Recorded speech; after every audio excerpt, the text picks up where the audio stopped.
Hello friends, ఈరోజు మన recipe cabbage పెసరపప్పు కూర. వేడి వేడి అన్నంలో నెయ్యితో పాటు తింటే చాలా రుచిగా ఉంటుంది. క్యాబేజ్ అంటే తినని వాళ్ళు కూడా ఎంతో ఇష్టంగా తింటారు. So let's start.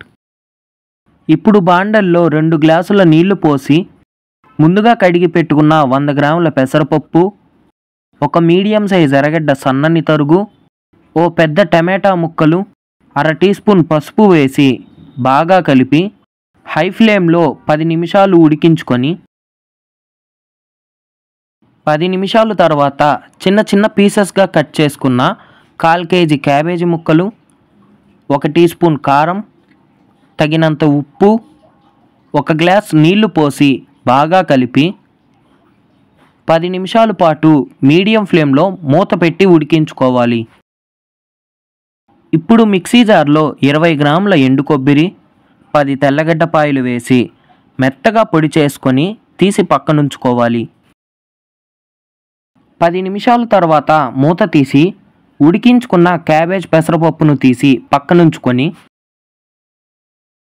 అందులోనే 4 టేబుల్ స్పూన్ల నూనె పోసి హీట్ చేసుకొని 1 టీ స్పూన్ ఆవాలు, 1 టీ స్పూన్ జీలకర్ర వేసి వేపుకొని ముందుగా ఉడికించుకున్న క్యాబేజ్ పెసరపప్పును వేసి 2 నిమిషాలు ఉడికించుకొని ముందుగా మిక్సీ పట్టుకున్న ఎండు కొబ్బరి పొడి, కొద్దిగా కొత్తిమీర వేసి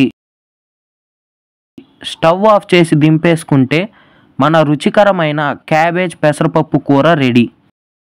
ఈ రెసిపీ మీకు నచ్చిందా? మరైతే లైక్ చేసి షేర్ చేసి ఛానల్ను సబ్స్క్రైబ్ చేయడం మర్చిపోకండి.